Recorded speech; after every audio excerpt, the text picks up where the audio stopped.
தகப்பனே உமக்கு நன்றிப்பா ஏசப்பா அந்த நாளுக்காக ஸ்தோத்திரம். இம்மட்டும் ஆண்டவரே எங்களுக்கு ஜீவனை சுகத்தையும் பலத்தையும் தந்து இந்த நாள் வரைக்கும் எங்களை கண்மணி போல காத்து உடைய கிருபைக்கு ஸ்தோத்திரம். நீங்கள் பேச வேண்டும் என்று ஜெபிக்கிறேன். கர்த்தாவே சொல்லுங்கப்பா. இயேசுவின் நாமத்தில் வேண்டிக் கொள்கிறேன் ஜீவனுள்ள நல்ல பிதாவே, ஆமென். கர்த்தர் ஸ்தோத்திரம். இந்த நாளிலே தேவனுடைய மிகுந்த கிருபையினாலும் இரக்கத்தினாலும் நான் இவ்வளோ சுகத்தோடு உங்களுக்கு தேவனுடைய வார்த்தையை கொடுக்கும்படிக்கு கர்த்தர் எனக்கு செய்த கிருபைக்காக நான் ஆண்டவரை நன்றியோடு ஸ்தோத்திரிக்கிறேன். என் கர்த்தருக்கு ஸ்தோத்திரம். இந்த நிகழ்ச்சியை பார்க்கின்ற டிவியில் யூடியூப்பில் பார்க்கிற ஒவ்வொருவருக்கும் என் ஆண்டவராகிய இயேசு கிறிஸ்து நாமத்தினாலே உங்களுக்கு வாழ்த்துக்கள். தேவன் உங்களை ஆசீர்வதிப்பார். அநேகர் வாஞ்சையோடு பார்க்கிறீர்கள். உங்களுக்கு ரொம்ப நன்றி.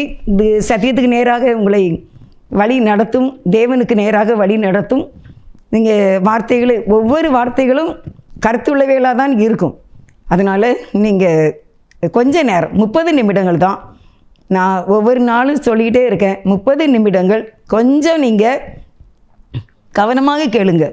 ஏன்னா கர்த்தர் என் மூலமாக பேசுகிறார், அவ்வளோதான். நான் ஒரு கருவி தான். ஆனால் பேசுகிற வார்த்தை தேவனுடைய ஆவியானவர் எனக்கு கொடுக்கிறது. இன்றைக்கி நான் ரெக்கார்டு முடிச்சுட்டு நான் போகிறேன்னு வச்சுக்கோங்களேன். இந்த ரெக்கார்டு இங்கே முடிச்சுட்டு நான் இந்த ஒரு நாள் தான் நான் ஃப்ரீயாக இருந்த மாதிரி இருக்கும்.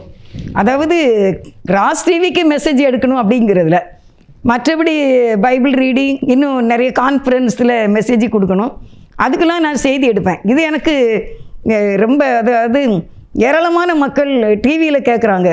அதனால் ரொம்ப கருத்தாக இந்த செய்தி நான் எடுக்கணுங்கிறது நான் வீட்டுக்குள்ளேயே நடந்து அப்படியே தான் யோசித்துட்டு ஆண்டவருடைய வார்த்தையை கேட்டுக்கிட்டே இருந்து தான் இந்த வார்த்தையை கர்த்தர் எனக்கு கொடுக்குறாரு. அதனால் இயேசுப்பா கிருபையினால் நீங்கள் இந்த கர்த்தருடைய வார்த்தையை நீங்கள் சந்தோஷமாக கேளுங்க. இதன்படி நீங்கள் செய்து பாருங்கள். நிச்சயமாக உங்களுக்கு நல்ல ஒரு பலன் தேவன் தருவார். நீங்கள் ரகசிய வருகையில் வருவீர்கள், பரிசுத்தமாக்கப்படுவீர்கள், உங்கள் காரியம் ஜெயமாகும். இன்றைக்கி நான் கர்த்தருடைய வார்த்தையினுடைய தலைப்பு என்ன அப்படின்னா, கருத்து முக்கியம். கருத்து என்னது? இம்பார்ட்டன்ஸ். ஒரு முக்கியமான ஒரு காரியத்தை உங்களுக்கு நான் இன்றைக்கி தேவ சமூகத்தில் இருந்து கர்த்தருடைய கிருபையினால் கொடுக்கிறேன். ஒரு கல்யாண வீடு, அந்த கல்யாண வீட்டிலே பத்திரிகை அடித்து வந்திருக்கிறது. நீங்கள் பத்திரிகையை கொஞ்சம் கை வச்சு ஜெபம் பண்ணிட்டு போங்க அப்படின்னு கூப்பிட்டுருந்தாங்க. சரி அப்படின்னு சொல்லிட்டு, அது ஒரு பெரிய பணக்கார வீடு தான். இப்போ சில வருடங்கள் இருக்கும். அப்போ அந்த வீட்டுக்கு நான் கல்யாண பத்திரிகைக்காக ஜெபம் பண்ண போயிருந்தேன். திருமண அந்த வரவேற்பு பத்திரிகை எல்லாம், கல்யாண பத்திரிகை எல்லாம் அடுக்கி ஃபுல்லாக கொண்டு வச்சுருந்தாங்க. நிறைய வச்சுருந்தாங்க. அது எவ்வளோ கணக்கு சொல்ல முடியாது. உடனே நான் ஜெபம் பண்ண போயிருக்கேன்ன உடனே அது ஒரு பெரிய ஹால். அந்த பெரிய ஹாலில் எல்லோரும் வந்துட்டாங்க. அந்த ஃபேமிலியில் மாடியிலையும் அங்கே பிள்ளைகள் இருக்காங்க, சொந்த வீடு. கீழேயும் எல்லோரும் அவங்கவுங்க ரூமில் இருப்பாங்க. நடுக்காலில் சும்மா டிவி ஓடிக்கிட்டு இருக்கோம். நம்ம போனவுடனே ஒருத்தர் சொன்னவுடனே எல்லோரும் வந்துட்டாங்க. உடனே எல்லோரும் உட்காந்தோம் ஜெபம் பண்ண. அப்போ நம்ம ஃபஸ்ட்டு பத்திரிகை நம்ம ப்ரேயர் பண்ணிடலாம். பிதா குமாரன் பரிசுத்த ஆவி நாமத்தினால ப்ரேயர் பண்ணணும் அப்படின்னு சொல்லிக்கிட்டு இருக்கும்போது அந்த வீட்டுக்கார அக்கா சொன்னாங்க, ஒரு பத்திரிகை பாருங்களேன், பார்த்துட்டு ஜெபம் பண்ணுங்களேன் அப்படின்னாங்க. சரி அப்படின்னு சொல்லிட்டு பத்திரிகை கையில் வாங்கி விரிக்க நான் அந்த இன்விடேஷனை விரிக்கும் போது பக்கத்தில் ஒரு வாலிப மகள், அந்த மகள் ஏன் பக்கத்தில் உட்காந்துருந்தா. இப்படி எல்லோரும் சுத்தமாக ரவுண்டு கட்டி உட்காந்துருந்தோம்.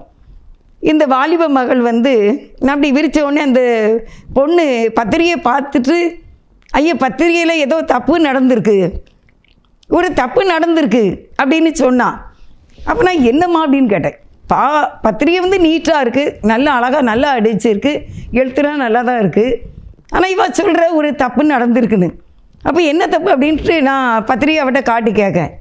பார்த்தீங்கன்னா இப்போ ஒரு கணக்குக்கு சொல்கிறேன், எனக்கு அது எந்த வருஷம் ஞாபகம் இல்லை. இப்போ வேணால் குழந்தை பிறந்திருக்கும் அந்த வீட்டில். 25ஆவது தேதி 5ஆவது மாதம் 2025ஆவது வருஷம் அப்படின்னு வச்சுக்கோங்க, 20ஆவது வருஷம்னு வச்சுக்கோங்க. இது அன்றைக்கே ஒரு புதன்கிழமை அப்படின்னு இருக்குது. எக்ஸாம்பிளாக சொல்கிறேன், உதாரணமாக நீங்கள் கேலண்டர் எடுத்து பார்த்துடாதீங்க, நான் தப்பாக சொல்லியிருக்காங்க இவங்க அப்படின்ட்டு. ஒரு உதாரணத்துக்கு சொல்கிறேன், 25/5/2020 அப்படின்னு சொல்லி அந்த பத்திரிகையில் அடித்து கிழமை வந்து புதன்கிழமை அப்படின்னு அந்த பத்திரிகையில் எழுதியிருக்கு. ஆனால் இந்த பாப்பா என்ன சொல்கிறா அப்படின்னா, இந்த டேட்டு வந்து வியாழக்கிழமை, கல்யாணமுமே வியாழக்கிழமை தான். ஆனால் டேட்டு வந்து கரெக்டு, கிழமையை மாற்றி எழுதியிருக்காங்க. வியாழக்கிழமையை புதன்கிழமைன்னு எழுதியிருக்காங்க கல்யாண பத்திரிகையில். இதே அந்த வாலிப பிள்ளை கண்டுபிடித்து விட்டது. உனக்கு எல்லாருக்கும் என்ன செய்யனே தெரியல. ஐயோ என்ன இப்படி ஆயிற்று, என்ன செய்ய, இவ்வளோ பத்திரிகை எப்படி இதில் அடித்து வியாழக்கிழமைன்னு எழுத, அப்படி அடித்தா நீட்டாகவும் இருக்காது அந்த இன்விடேஷன். அதனால் ஐயோ எவ்வளோ பெரிய தப்புன்னு நடந்திருக்க. இப்போ தேதி ஒன்றா இருக்குன்னா எல்லோரும் டேட்டை பார்ப்பாங்க, டேட்டை பார்க்குறவங்க டேட்டுக்கு வருவாங்க, கிழமையை பார்க்குறவங்க கிழமையை பார்த்தாங்கன்னா யாருக்காவது ஒருத்தருக்கு வந்து என்ன ஏமாற்றம் இருக்கும். அப்புறம் உடனே எல்லார்கிட்ட சொல்லி என்ன வெளியே இருக்காங்க சொந்தக்காரங்க, வெளியே பேரண்ட்ஸு எல்லாருக்கும் சொல்லி நம்ம வந்து கிழமையை மாற்றி அடித்திருக்கிறோம். அதனால் நீங்கள் பத்திரிகை கொடுக்கும்போது அவங்க முன்னாலேயே அந்த கிழமையை திருத்தி கொடுக்க வேண்டும். புதன்கிழமை அல்ல வியாழக்கிழமை என்று திருத்தி கொடுக்க வேண்டும் அப்படின்னு சொல்லி முடிவு பண்ணிவிட்டு, அதுக்கு பிறகு ஏசப்பா கிருபையினால் நான் ஜெபம் பண்ணிட்டு வந்துட்டேன். கல்யாணம் ஆண்டவருடைய கிருபையில் சிறப்பாக நடந்தது. இப்போ எப்படியும் குழந்தை பிறந்திருக்கும்னு நினைக்கிறேன். 2 வயசு 3 வயசுக்கு இருக்கும் அந்த குழந்தைக்கு. அருமையானவர்களே, கருத்து என்பது எவ்வளவு முக்கியம் என்பதை உங்களுக்கு நான் சொல்வதற்காக அந்த சில ஆண்டுகளுக்கு முன்பாக நடந்த இந்த காரியத்தை தேவன் எனக்கு சொன்னார். இந்த வாலிப மகள் எவ்வளவு ஒரு கருத்தாக இருந்திருக்கு பார்த்தீங்களா? அவளுக்கு மட்டும் தெரிஞ்சிருக்க, அவளுக்கு மட்டும் எப்படி இப்படி தெரிஞ்சுது? எல்லாரும் பார்த்து தான் மாடல் கொடுப்பாங்க, ஃபஸ்ட்டு பார்த்து தானே பண்ணியிருப்பாங்க. ஆனால் அந்த பொண்ணுக்கு கருத்து, அந்த கருத்து இருந்ததுனால ஒரு பெரிய தவறை கண்டுபிடித்தார்கள், மிஸ்டேக்கு சரி செய்யப்பட்டது. இதே போல தான் நம்முடைய ஆவிக்குரிய வாழ்க்கையிலையும் நம்ம தவறு பண்ணிடக்கூடாது. இந்த மாதிரி ஒரு மிஸ்டேக்கை நம்ம பண்ணிடக்கூடாது அருமையானவர்களே. அதனால் நான் உங்களுக்கு யார் இப்படி ஒரு கருத்தாக இருந்தாங்க அப்படின்னு வேதத்தின்படி, எதுவுமே நமக்கு வேதம்தான் ஆதாரம், அதன்படி உங்களுக்கு நான் ஒரு வசனம் சொல்கின்றேன். யாக்கோபு எழுதின நிருபம் 5வது அதிகாரம் 17-18வது வசனத்தை வாசிக்கிறேன்.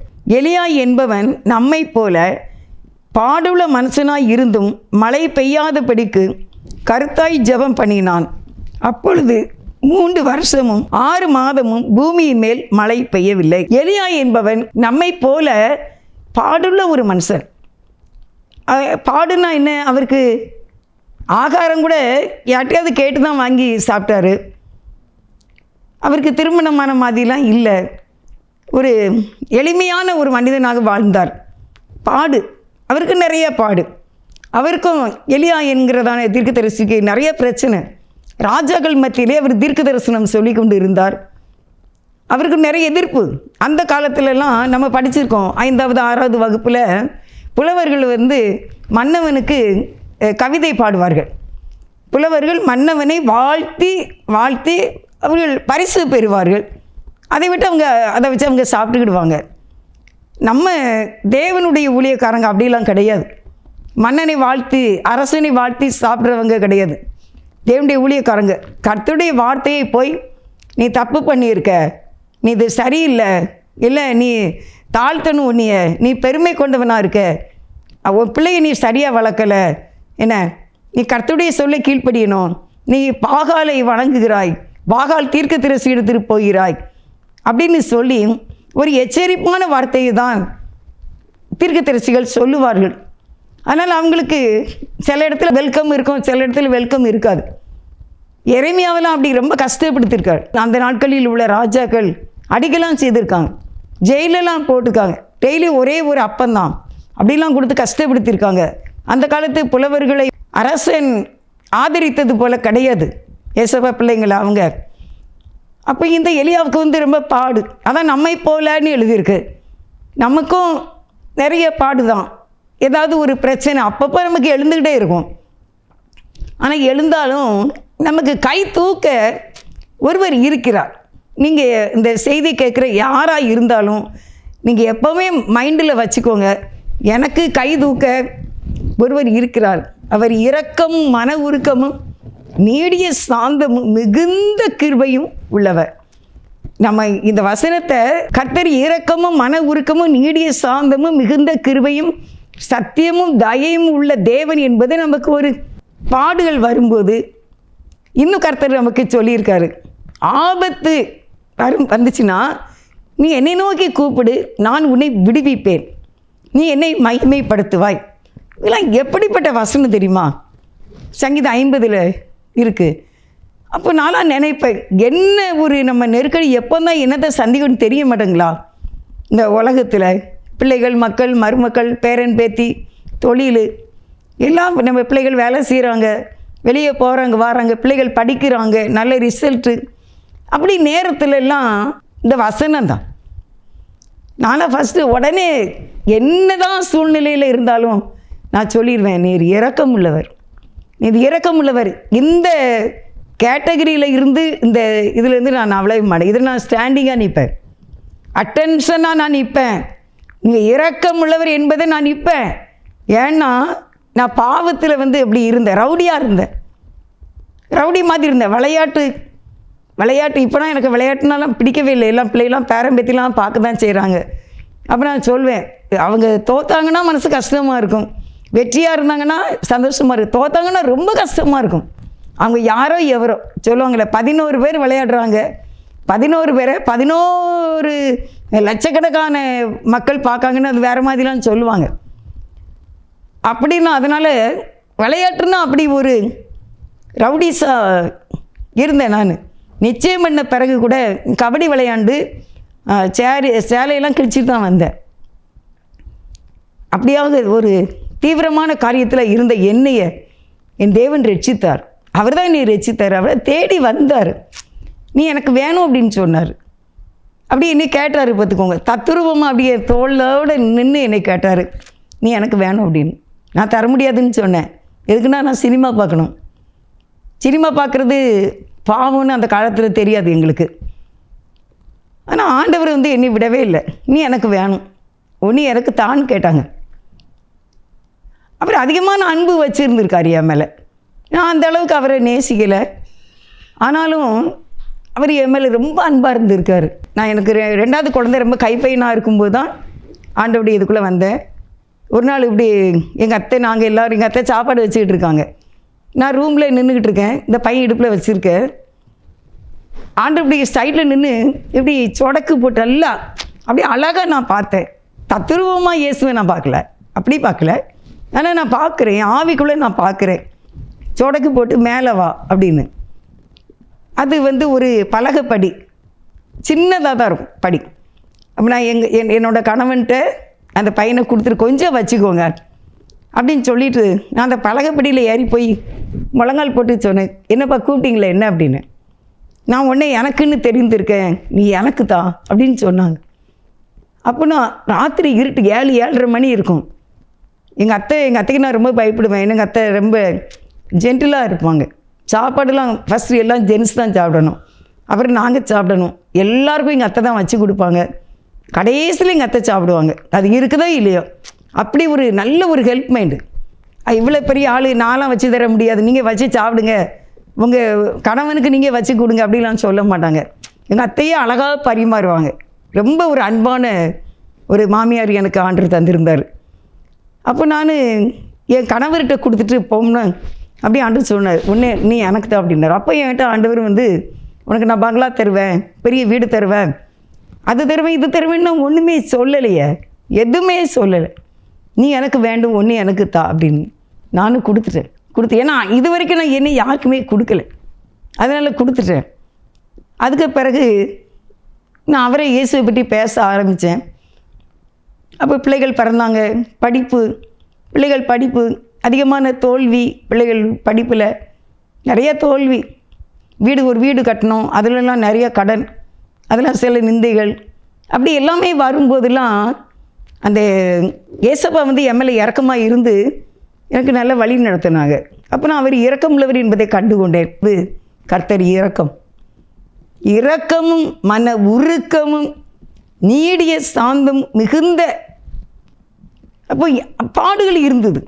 இப்போ எலியா தான் சொல்கிறார், நம்மை போல அவருக்கும் நிறையா பாடு, ஏகப்பட்டவர் பாடு இருந்தாங்க. தன்னோடு கூட இருந்த கேயாசியும் பண ஆசைக்காக அவரை விட்டு போய்விட்டான். ஆனால் அவர் தனிமையில் தான் இருந்து வாழ்ந்தார். அப்படி இருந்தாலும் அவர் ரொம்ப கரெக்டாக ஜெபம் பண்ணார். கர்த்தரை நோக்கி ஜெபம் பண்ணினார். எலியா என்பவன் நம்மை போல யாக்கோபு 5:17 பாடுள்ள மனுஷனாக இருந்தும் மழை பெய்யவே கூடாது அப்படின்னு கருத்தாய் ஜெபம் பண்ணினான். அப்பொழுது 3 வருஷமும் 6 மாதமும் பூமியிலே மழை பெய்யவில்லை. அப்போ இந்த ஜெபம் எப்படி இருந்திருக்கும்? தேவனே, நான் கட்டளையிடுறேன், 3 வருஷமும் 6 மாதமும் மழை பெய்யக்கூடாது, அவ்வளோதான். அது ஒரு கருத்தான தெளிவான தேவனை கவரக்கூடிய, தேவன் காது கேட்கும்படி, ஒருவேளை அழுகையோடு இல்லை ஒரு வைராக்கியத்தோடு இல்லை மிகுந்த ஒரு பாரம் உள்ளவனாக அவர் ஜெபம் பண்ணியிருப்பார். ஏன்னா ஆகாப் ராஜா கொடுமையான ஒரு காலத்தில் இருந்தாங்க. அதனால் அவருடைய மனைவி ஏசபேல், அவள் ஒரு பொல்லாத ஒரு ராணியாக அரசியாக இருந்தாள். அதனால் மக்கள் கஷ்டத்தை உணர வேண்டும். மழை இல்லை என்றால் எவ்வளவு கஷ்டம் என்பதை மக்கள் உணர வேண்டும் என்பதற்காக வேறு எந்த முயற்சி எடுத்தாலும் தோல்வி. அதனால் அவர் அப்படி பண்ணார், மழை பெய்யக்கூடாது தேவனே அப்படின்னு. அப்படியே அதே வசனம் 3 வருஷமும் 6 மாதமும் பூமி மேல் மழை பெய்யவில்லை. இதே மாதிரி தான் நம்முடைய வாழ்க்கையில் நம்ம ஆண்டவரிடத்தில் கருத்தாய் ஜெபம் பண்ண வேண்டும். ஒவ்வொரு காரியத்தையும் கருத்தாக இருக்க வேண்டும். அதற்காக நீங்கள் ஆண்டவர்கிட்ட கேட்கணும். ஆண்டவரே, சில பேர் சொல்லுவாங்களே, எடுத்தேன் கவுத்தேன், அப்படி இருக்கக்கூடாது. நிதானமாக செயல்படணும். சில பேரை நான் பார்த்துருக்கேன், என்னை விட சின்ன பிள்ளைங்க, சின்ன சொந்தக்காரங்க இல்லாமல் கூட நிறைய பேர் நல்ல கருத்தாக ஸ்டெடிமெண்டாக தங்களுடைய காரியங்களை ஒழுங்கும் கிரமமாக செய்யக்கூடியவர்கள் இருக்கின்றார்கள். இல்லாதவங்க என்ன செய்ய முடியும்? நமக்கு கருத்தாக செய்ய தெரியலையே. இப்போ வாழ்க்கையில் தோல்வியை சந்திச்சிட்டோமே, திருமண காரியத்தில் தோல்வியை சந்திச்சிட்டோம், வீடு வாங்க போனோம், அதில் தோல்வியை சந்திச்சிட்டோம், ஒரு தொழில் எடுத்தோம், அதில் முன்னேற்றம் இல்லை, இப்படிலாம் ஆயிருத, என்ன செய்ய அப்படின்னு சொல்லி தோல்வியுற்றவர்கள். படிப்பு, பிள்ளை ஒரு படிப்பு படிக்கணும்னு நினச்சிருப்பான், பெற்றோர் ஒரு படிப்பை சொல்கிறாங்க, கடைசியில் தவறான முடிவுனால் பிள்ளைகள் வாழ்க்கை பாதிக்கப்படுகிறது. அப்போ நம்ம என்ன செய்யணும் அப்படின்னா, கருத்தாய் செயல்பட வேண்டும். கருத்தாய் என்பது முக்கியம். அதுக்கு தான் அந்த கல்யாண பத்திரிகையில் இருந்த தவறை நான் உங்களுக்கு அதை வெளிப்படுத்தி சொன்னேன். கருத்து என்பது முக்கியம். வீட்டுக்குள்ளேயே நம்ம நடக்கும், வெளியே போகிறோம், ஒரு கருத்தாக நம்ம நடக்கணும். ஜெபமும் அப்படி தான், கருத்தாக ஜெபம் பண்ணணும். என்ன வேணும், என்ன வேணும், இன்றைக்கி ஆண்டவர்கிட்ட என்ன வேணும்? அவர் செவியை உண்டாக்கினவர், இவர் கேளாமல் இருப்பாரோ? அவர் காது கொடுத்து கேட்டுக்கொண்டே தான் இருப்பார். காதை உண்டாக்கினவர் காணாரோ? நீங்கள் ஆண்டவர்கிட்ட கருத்தாக உங்களுடைய காரியத்தை சொல்லு, தெளிவாக சொல்லிடுங்க, சொல்லிக்கிட்டே இருங்க நடக்கு வரைக்கும். கேளுங்கள் கொடுக்கப்படும் அப்படின்னா கிடைக்கும் வரைக்கும் கேட்க வேண்டும். தட்டுங்கள் திறக்கப்படும், திறக்கப்படும் வரைக்கும் என்ன செய்யணும்? தட்டணும் அப்படின்னு சொல்லி வேதம் சொல்லுகிறது. நம்ம இந்த நாளில் நம்முடைய வாழ்க்கையில் அப்படி இப்படியுமான ஒரு கோழைத்தனமான வாழ்க்கை வாழக்கூடாது. கருத்தாக இருக்க வேண்டும். கருத்தாய் ஆராய்ந்து செயல்படும்போது நம்முடைய ஆவிக்குரிய வாழ்க்கையில் கூட நம்ம வெற்றி அடையலாம். நம்ம சோர்ந்து போக மாட்டோம், நிச்சயம் நம்ம நிற்போம். ஒவ்வொரு காரியத்திலையும் கவனமாக இருக்க வேண்டும், கருத்தாய் செயல்பட வேண்டும். அதுதான் நமக்கு ஆசீர்வாதம் அப்படின்னு சொல்கிறேன் நான் உங்களுக்கு.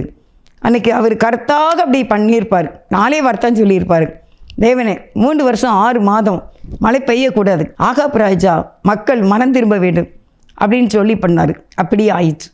அடுத்தபடியாக இவ்வளோ நாட்கள் போய்விட்டது, இனிமேல் மழை பெய்யணும். அதுக்கு பிறகு ஒரு ஜெபம் பண்ணுறாரு. அதான் 18வது வசனம். மறுபடியும் ஜெபம் பண்ணினான், அப்பொழுது வானம் மழையை பொழிந்தது, பூமி தன் பலனை தந்தது. மறுபடியும் ஒரு ஜெபம் பண்ணுறார். அது என்ன ஜெபம்? தேவனே மழை பெய்யட்டுப்பா, மக்கள் ஓரளவு எல்லோரும் மனம் திரும்பி நல்லா வந்துக்கிட்டு இருக்காங்க, அதனால் மழை பெய்யட்டும் அப்படின்னு சொல்லி அவர் ஜெபம் பண்ணார். ஜெபம் பண்ண உடனே வானம் மழையை பொழிந்தது, பூமி தன் பலனை தந்தது. யோசித்து பாருங்கள், அவருடைய ஜெபம் எப்படிப்பட்ட ஒரு வல்லமையானதாக இருந்திருக்கும். நம்ம ஜெபம் இன்னைக்கு இருக்கா? எவ்வளோ காரியங்களுக்காக நீங்கள் வருட கணக்காக போராடி கொண்டு இருக்கின்றீர்கள். ஏன் நடக்கலை? வழியை நம்ம ஆராய்ந்து பார்க்க வேண்டும். என்னுடைய குற்றம் என்ன, என்னுடைய தவறு என்ன? நிறைய பேர் எப்படின்னா மாம்சத்திலே போராடி கொண்டு இருக்கிறோம். மாம்சத்தின் போராட்டம் வெற்றியை தரவே தராது. பரிசுத்த ஆவியினாலே அவருக்குள்ளே ஒன்றித்து ஆவியானவரோடு கலந்து ஆவியானவருடைய மன விருப்பத்திற்கு ஏற்ப ஜெபம் பண்ண வேண்டும். அப்பொழுது அந்த காரியம் வாய்க்கும். நீங்கள் ஈஸியாக கடந்து போயிடுவீங்க. எல்கேஜி பிள்ளைங்கள் 12க்கு வரலையா? எல்கேஜியில் படிக்கிறாங்க, 12ஆம் கிளாஸுக்கு வந்துடுறாங்கல்ல, ஒவ்வொரு வருஷமும் ஒவ்வொரு பாஸ் ஆகிட்டே வராங்கல்ல. ஏன் உங்களுடைய மேட்டரில் வெற்றியை நீங்கள் இன்னும் பார்க்க முடியலை அப்படின்னா கரெக்டான ஒரு ஜெபம் இல்லை அப்படின்னு தான் நம்ம சொல்ல வேண்டியது இருக்குது. யோசித்து பார்க்க வேண்டும். வாயின் வார்த்தைகள் எப்பவும் விசுவாசம் உள்ளவைகளாக சொல்ல வேண்டும். நெகட்டிவாகவே எடுக்கவே கூடாது. எப்படிப்பட்ட சூழ்நிலையாக இருந்தாலும் பரவாயில்ல, அவசரமாக அவிசுவாசம் உள்ள நெகட்டிவான வார்த்தைகளை பேசாதிருங்கள். கருத்தான வார்த்தைகளை பேசுங்கள். சில பேர் சொல்லுவாங்க, நான் செத்தா தெரியும், நான் எழுதிட்டு வந்திருக்கேன் இன்னைக்கு, நான் செத்தால் தெரியும், நான் இல்லைன்னா தெரியும், நான் போனால் தெரியும். அப்படியாக சொல்லக்கூடாது, அது தப்பு. ஒரு சகோதரன், எங்கள் தெருவுக்கு அடுத்த தெருவில் ஒரு சகோதரன் இறந்திருந்தார்கள். அந்த அக்கா ரொம்ப எனக்கு பழக்கம். அப்படியே அவங்க இறந்துருக்காங்கன்னு கேள்விப்பட்டவொடனே அங்கே போனேன். அந்த பிரதரை ஃப்ரீசரில் வச்சுருந்தாங்க. அவங்க மனைவி பக்கத்தில் சேர் போட்டு உட்காந்து அழுதுகிட்டு இருந்தாங்க. ஆனால் என்ன அப்படின்னா, அங்கே உள்ள எல்லாருக்கும் வாழைப்பழமும் பன்னு ரொட்டியும் பரிமாறிக்கொண்டிருந்தார்கள். அது ரொம்ப பெரிய வீடு கிடையாது, சின்ன வீடு தான். மற்றபடி எல்லோரும் தெருவில் தான் இருக்கணும், தெருவில் தான் உட்கார்ந்துருக்காங்க. வாழைப்பழங்களும் ரொட்டியும் மாறி மாறி எல்லாருக்கும் கொடுத்துக்கிட்டே இருக்காங்க. எல்லோரும் அங்கே உட்காந்து சாப்பிட்டுக்கிட்டு இருக்காங்க. அப்படி பார்த்தேன். மனைவி பக்கத்தில் உட்காந்து அழுதுகிட்டு, அந்த அக்கா எப்போவுமே நல்லா தலை சீவி நீட்டாக ட்ரெஸ் பண்ணி தலையில் பூ வச்சு டீசெண்டாக இருப்பாங்க, நிற்பாங்க. என்னை பார்த்துருக்கேன். ஏன்னா எங்கள் காமோடுக்கு பின்வாசல், ஏதாவது கடைக்கு போகணுன்னா அவங்கள பார்க்கலாம். வெளியே வந்த உடனே, எங்கள் பின்வாசல் வெளியே வந்த உடனே அந்த அக்காவை தான் பார்ப்பேன் நான். அப்படி டீசெண்டாக இருப்பாங்க. அவங்க உட்காந்து கண்ணீரோடு இருக்காங்க. ஆனால் வெளியே பார்த்திங்கன்னா வாழைப்பழங்கள் வந்து குவிஞ்சிருக்கு. எல்லாரும் பழங்களை உரித்து சாப்பிட்டு கொண்டும் ரெட்டி சாப்பிட்டு கொண்டும் பேசி கொண்டும் சிரித்து கொண்டு வெளியே உட்கார்ந்துருக்கிறார்கள். தெருவிலையும் நிறையா சேர் போட்டிருந்து அங்கேயும் எல்லாரும் இதே தான், ப்ரெட்டு மாறி மாறியாக பரிமாறி கொண்டிருந்தது, சாப்பிட்டு கொண்டிருந்தார்கள். ஆச்சரியமாக இருந்தது. இவ்வளோ தான் இந்த உலகம். அதனால் நம்ம ஆண்டவருடைய படைப்பை பற்றி பேச வேண்டும், ஜீவனை பற்றி பேச வேண்டும், கருத்தாய் பேச வேண்டும், நம்முடைய பிள்ளைகளின் ஆசீர்வாதத்தை குறித்து பேச வேண்டும், வெற்றியை குறித்து பேச வேண்டும். அப்படிலாம் உலகத்தையும் தோல்வியும் குறித்து பேசினால் நம்ம கடவுளுடைய பிள்ளை அல்ல. கடவுளுடைய பிள்ளை என்பதற்கு அடையாளம் வெற்றியை குறித்து பேச வேண்டும். ஆசீர்வாதத்துக்கு தடை என்ன என்று கண்டுபிடித்து கருத்தாய் ஜெபிக்க வேண்டும். எலியா ஜெபம் பண்ணார், கேட்டவர்களும் என்னை கேட்டவர்களும் என்று ஜெபம் பண்ணார். உடனே வானத்தில் இருந்து அக்கினி இறங்கி எல்லாவற்றையும் பட்சித்து போட்டது. 1 கொரிந்தியர் 14:15 என்ன சொல்லியிருக்கு அப்படின்னா, பவுல் சொல்கிறாரு 14:15, இப்படி இருக்க செய்ய வேண்டுவது என்ன? நான் ஆவியோடு விண்ணப்பம் பண்ணுவேன், கருத்தோடு விண்ணப்பம் பண்ணுவேன். நான் ஆவியோடு பாடுவேன், நான் கருத்தோடு பாடுவேன். நான் ஜெபம் பண்ணாலும் கருத்தாக தான் நான் ஜெபம் பண்ணுவேன். நான் ஆவியோடு பாடினாலும் கருத்தோடு நான் பாடுவேன். இல்லாவிட்டால் நீ ஆவியோடு பாடாமல் இருந்தால் அதனால் என்ன பிரயோஜனம் அப்படின்னு சொல்லியிருக்கு 1 கொரிந்தியர் 14:15. அப்போ நம்ம ஜெபமும் கருத்தாக தான் இருக்கணும். பாட்டு படித்தாலும் கருத்தாக பண்ணணும். நீ எலியா என்பவர் என்னை கேட்டருளும், என்னை கேட்டருளும், இதான் அவருடைய முக்கியமான ஜெபம். அந்த ஜெபத்தின்படி தேவன் அவருடைய ஜெபத்தை கேட்டார் என்று பார்க்கிறோம். அருமையானவர்களே, ஒரு சின்ன ஆலோசனை தான், 30 நிமிடங்கள் உங்களுக்கு சொல்லியிருக்கேன்.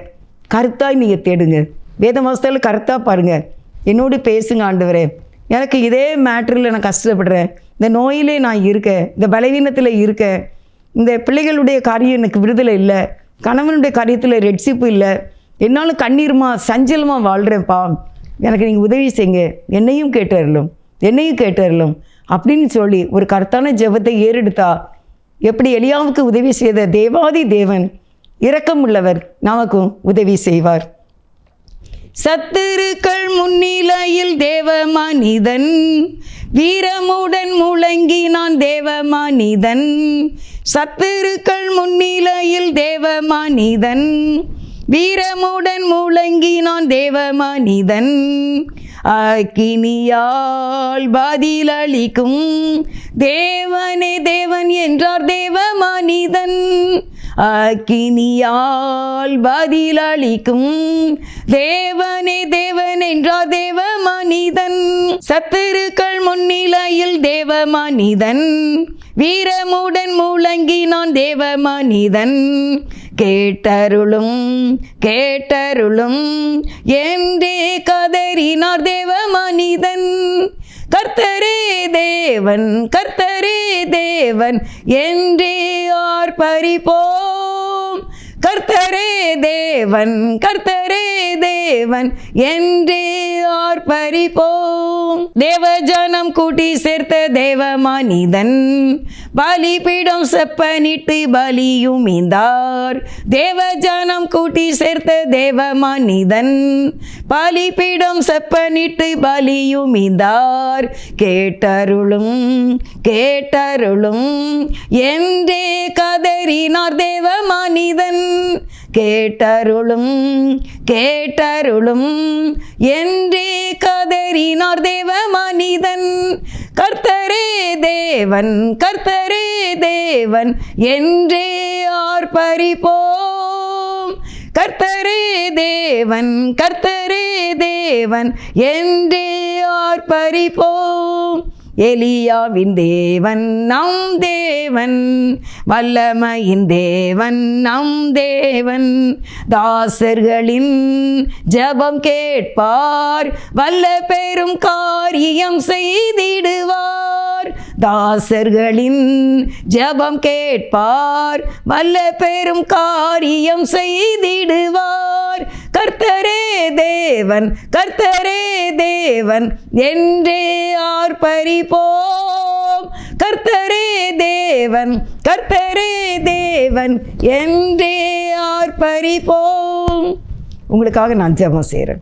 கர்த்தாவே மே துதிக்கிற ஏசப்பா ராஜா, உமக்கு நன்றிப்பா. இந்த நாளிலே உடைய பிள்ளைகள் கருத்தாய் ஜெபம் பண்ணி ஜெயம் எடுக்க கர்த்தர் உதவி செய். ஒவ்வொரு காரியத்திலையும் ஒவ்வொரு ஸ்டெப்லையும் ஒரு கவனம், ஒரு கருத்து, தேவனுடன் ஒத்தாசை, தேவ உதவியோடு வசனங்களை பிடித்து கொண்டு கருத்தாய் ஜெபம் பண்ணி ஜெயம் எடுத்து வாழ்க்கையில் ஒரு இன்ட்ரெஸ்டான வாழ்க்கை, சமாதானமான ஒரு வாழ்க்கை, நிம்மதியான ஒரு வாழ்க்கை வாழ என் தேவன் உங்களுடைய பிள்ளைங்களுக்கு உதவி செய்யுங்கப்பா. இன்று முதல் இந்த செய்தியை கேட்கிற யாவரும் கருத்தாய் ஜெபம் பண்ணி ஆசீர்வாதங்களை பெற்றுக்கொள்ள என் ஆண்டவரை நீர் கிருபை செய்ய வேண்டும் என்று இயேசுவே உம்முடைய நாமத்தினால் மிகுந்த மனத்தாழ்மையோடு ஜெபிக்கின்றேன். ஜீவனுள்ள எங்கள் நல்ல பிதாவே, ஆமேன். கர்த்தர் உங்களை ஆசீர்வதிப்பாராக. God bless you.